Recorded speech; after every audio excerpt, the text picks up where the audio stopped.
জুমার দিনের কিছু সুন্নাত আছে, শুনবেন না দোয়া করে ফেলবো? এই সুন্নাত গুলো শুনে আমরা বিদায় নিব, চিল্লায় পড়েন ইনশাআল্লাহ।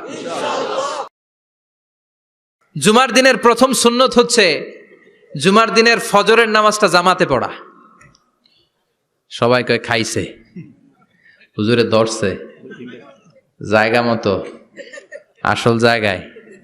জুমার নামাজের প্রথম সুন্নত হচ্ছে ফজরের নামাজটা কি পড়া? জামাতে। আফদালুস সালাওয়াত ইনদাল্লাহি সালাতুল ফাজরি ফি ইয়াউমিল জুমআতি ফি জামাআহ। বিশ্বনবী বললেন জুমার নামাজের 15টা সুন্নত মুখস্থ রাখতে হবে। 1 নাম্বার সুন্নত ফজরের সালাত জামাতে পড়তে হবে। 2 নামাজ মুনাফিকদের কাছে সবচেয়ে কঠিন, একটা হচ্ছে ফজরের নামাজ আর একটা এশার নামাজ। এক আলেমকে জিজ্ঞেস করা হলো ফজরের বাতাসটা এত ঠান্ডা আর স্নিগ্ধ কেন? আলেম উত্তর দিয়েছিল, কারণ ফজরের বাতাসে মুনাফিকদের নাকের দুর্গন্ধ মিশে না।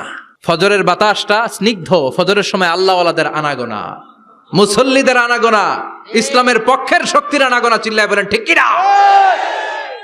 মসজিদে নববীতে জুমার নামাজের দৃশ্য আর ফজরের নামাজের দৃশ্য ছিল এক। বাংলাদেশে ফজরের নামাজের দৃশ্য আর জুমার নামাজের দৃশ্য এক নাকি? ফজরের নামাজের সময় মুসল্লি নাই, এক কাতারও হয় না। আর জুমার নামাজে পাক্কা মুসল্লি দেরি করে গেলে বারান্দায়ও জায়গা পায় না। কথা কন? তাহলে ফজরের নামাজটা আমরা জামাতে পড়বো ইনশাআল্লাহ। ইনশাআল্লাহ এত আসতে ইনশাআল্লাহ, আরো জোরে পড়েন ইনশাআল্লাহ। মনে থাকবে? 2 নাম্বার সুন্নাহ হচ্ছে আসওয়াক, মেসওয়াক করা। মাথরাতুন লিল ফাম মারদাতুন লির রব। মেসওয়াক করলে দাঁত পরিষ্কার থাকে, আল্লাহ খুশি হয়ে যায়।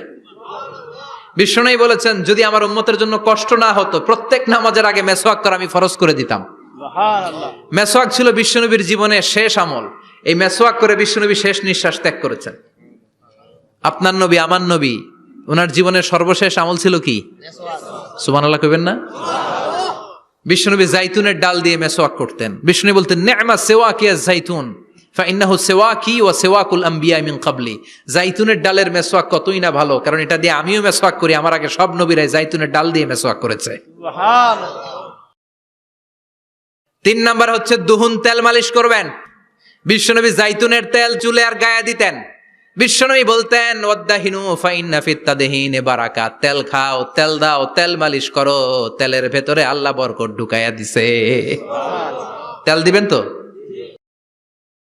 4 নম্বরে আত্তিব, জুমার দিনে সুগন্ধি লাগিয়ে যাওয়া সুন্নাত।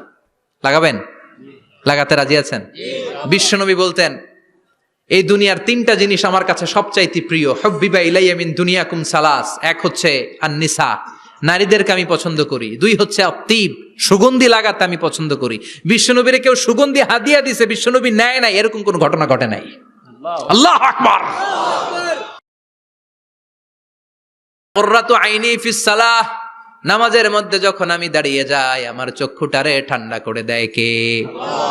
আবার বিশ্বনবী বলতেন, আরবাউন মিন সুনানিল মুরসালিন। 4টা সুন্নাত সব নবীদের সুন্নাত। 1 নম্বরে আল হায়া, মানে লজ্জা। আরেক বর্ণনা এসেছে আল খিতান, মানে সুন্নাতে খাতনা, এটা সব নবীদের ছিল। আর সেওয়াক, সব নবীরা মেসওয়াক করেছেন। আত্তিব, সব নবীরা আতর লাগিয়েছেন। আর নিকাহ, সব নবীরা বিয়েও করেছেন। চিল্লায় পড়েন আল্লাহু আকবার। আর লিবাস আহসানা সিয়াব, সুন্দর জামা পরা। নট নেসেসারি যে নতুন জামা হতে হবে, পুরাতন জামাও ধুয়ে আয়রন করে পরলে একটা সৌন্দর্য আছে না নাই? ইন্নাল্লাহা জামিল ওয়া ইউহিব্বুল জামাল। আল্লাহ নিজে সুন্দর, সৌন্দর্যকে আল্লাহ পছন্দ করেন। পৃথিবীতে সবচেয়ে সুন্দর কে? পৃথিবী সুন্দর, মানুষ সুন্দর, আসমান সুন্দর, জমিন সুন্দর, সুন্দরে সুন্দরে পাল্লা। জানি না কত সুন্দর তুমি আল্লাহ, জানি না কত সুন্দর তুমি আল্লাহ। সুবহানাল্লাহ পড়েন। ইন্নাল্লাহা ইউহিব্বু আইয়ারা আসারা নি'মাতিহি আলা আবদি। আল্লাহ তার বান্দার উপর তার নেয়ামতের ছিটে ফোঁটা দেখতে চান। আপনি যদি ধনী হন, দামি জামা পরবেন, সুন্দর জামা পরবেন। অনেকে আছে অনেক ধনী, কিপটুসের মতো সিরা জামা পরে, আছে না নাই? আপনি ধনী মানুষ, আপনি সিরা জামা পরছেন কেন? আপনার যে সম্পদ আছে এটার বহিঃপ্রকাশ আল্লাহ দেখতে পছন্দ করে। আপনাকে যে আল্লাহ কি নাজ নেয়ামত দিয়েছে, অহংকার ছাড়া স্বাভাবিক বহিঃপ্রকাশটা আল্লাহ দেখতে পছন্দ করে। কোন সুবহানাল্লাহ। এরপরে ইকসারুস সালাহ আলান নবী, বিশ্বনবীর উপর বেশি বেশি দুরূদ পড়া। বিশ্বনবী বলতেন জুমার দিন শ্রেষ্ঠ দিন, এই দিন আমার উপরে বেশি বেশি দুরূদ পড়ো। ফাইন্না সালাতাকুম মা'রুদাতুন আলাইয়া, কেননা তোমরা যে আমার উপরে দুরূদ পড়ো, আমি মরে যাওয়ার পরে এই দুরূদগুলো কে পাঠিয়েছে তার নাম, তার বাবার নাম সহ ফেরেশতারা আমার কবরে দিয়ে আসে। সুবহানাল্লাহ। সাহাবারা বললেন ইয়া রাসূলুল্লাহ কাইফা সালাতুনা মা'রুদাতুন আলাইক, আপনি মরে যাওয়ার পরে আমাদের দুরূদ কেমন করে আপনি দেখবেন? ওয়াকাদ আরিমতা, আপনি তো পচে গলে মাটির সাথে মিশে যাবেন। বিশ্বনবী বলেন ইন্নাল্লাহা হাররামা আলাল আরদি আন তাকুলা আজসাদাল আম্বিয়া, নবীদের লাশকে খেয়ে ফেলা, নবীদের লাশকে পচিয়ে ফেলা জমিনের সব মাটির জন্য আল্লাহ হারাম করে দিয়েছে। নবীদের লাশ পচে না, নবীদের লাশ গলে না। যারাই বিশ্বনবীর উপর দুরূদ পড়বেন, আপনার নাম সহ, আপনার বাবার নাম সহ, মালাইকাতু সাইয়াহিন, একদল ফেরেশতা আছে শুধু রাউন্ড দেয় গোটা ওয়ার্ল্ডে। কারা বিশ্বনবীর উপর দুরূদ পড়েছে, এই দুরূদ নিয়ে, এই নাম নিয়ে বিশ্বনবীর কবরে তারা পৌঁছে দেয়। চিল্লায় পড়েন আল্লাহু আকবার। এরপরে বিশ্বনবী বলতেন জুমার দিনে সূরাতুল কাহাফ পড়বা, কাহাফ পড়া সুন্নাহ। সূরাতুল কাহাফ পড়তে রাজি আছেন? রাজি আছেন তো? 18 নম্বর সূরা, কোরআনের একেবারে মাঝখানের সূরা। আলহামদুলিল্লাহিল্লাযী আনজালা আলা আবদিহিল কিতাবা ওয়া লাম ইয়াজআল লাহু ইওয়াজা, এই আয়াত দিয়ে শুরু হয়েছে, শেষ করা হয়েছে ফামান কানা ইয়ারজু লিকা রাব্বিহি ফালইয়ামাল আমালান সালিহা ওয়া লা ইউশরিক বিইবাদাতি রাব্বিহি। আর মাঝখানে আছে ওয়ালিয়াতালাত্তাফ। হাফেজ সাহেবরা উত্তর দাও, মাঝখানে আছে কি? কথা কন। ওয়ালিয়াতালাত্তাফ একটা শব্দ আছে সূরা কাহাফের মাঝখানে। কোরআনের সব জায়গায় এক ফন্টে আয়াতগুলো লেখা, কিন্তু ওয়ালিয়াতালাত্তাফ মোটা করে লেখা আছে না? ডবল ফন্টে লেখা, মোটা, কারণ এটা কোরআনের একেবারে মাঝখানে অবস্থিত এই শব্দটা ওয়ালিয়াতালাত্তাফ। এর আগে যত শব্দ, এর পরে তত শব্দ, এর আগে যত কোরআনের অক্ষর, এর পরে তত অক্ষর। সুবহানাল্লাহ বাড়িতে গিয়া সুবহানাল্লাহ। বিশ্বনবী বললেন সূরাতুল কাহাফ যে তেলাওয়াত করবে ইয়াকুনু লাহু নূর, এই সূরাতুল কাহাফ কিয়ামতের দিন তার সামনে বিশাল একটা আলো হয়ে আসবে। এই আলো দিয়ে পুলসিরাত পার হয়ে ওই বান্দা জান্নাতের ভেতরে ঢুকে যাবে। আবার বিশ্বনবী বলেন যারা সূরাতুল কাহাফের প্রথম 10 আয়াত তেলাওয়াত করবে জুমার দিন, শেষের 10 আয়াত যারা জুমার দিন তেলাওয়াত করবে, দাজ্জালের ফিতনা থেকে তাদেরকে মুক্ত রাখবে কে? আল্লাহ। সুবহানাল্লাহ পড়বেন না? সুবহানাল্লাহ। সূরাতুল কাহাফ দিয়ে সকাল শুরু করতে রাজি আছেন? সবাই রাজি? এরপর আত-তাবকির ইলাল মসজিদ, মসজিদে আগে আগে যাওয়া সুন্নত। আগে যিনি যাবে উনি কি পাবে? তারপরে গরু, তারপরে বকরি, তারপরে মুরগি, মুরগির পরে ডিম না আন্ডা? আন্ডা। আল মাশিউ আলাল ইকদাম, বিশ্বনবী বললেন হেঁটে হেঁটে জুমার নামাজে যাওয়া সুন্নাহ।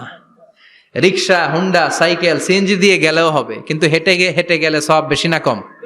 প্রতি কদমে কদমে আমলনামায় সওয়াব দিয়ে দিবে কে? আল্লাহ।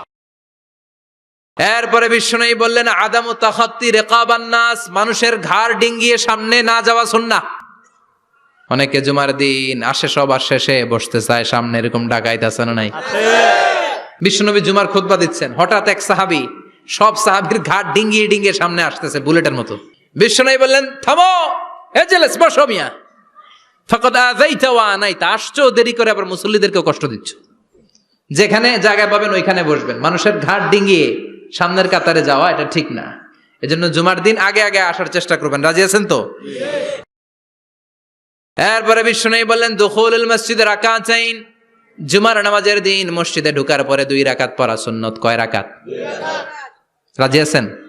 কবলাল জুমা বাদাল জুমা, অনেকে প্রশ্ন করে বাদাল জুমা 4 রাকাত, মসজিদে পড়লে 4, ঘরে পড়লে 2, কিন্তু কবলাল জুমা সুনির্ধারিত নয়, অনির্ধারিত। মা কদ খুদ্দিরা লাক, যত আপনার তৌফিকে কুলায় 2 রাকাত করে করে 2, 4, 6 ইমাম সাহেব খুতবা দেওয়ার আগ পর্যন্ত। আপনি যদি আধা ঘন্টা আগে যান আপনি 10 রাকাত পড়তে পারবেন। চিল্লায় বলেন ঠিক কিনা?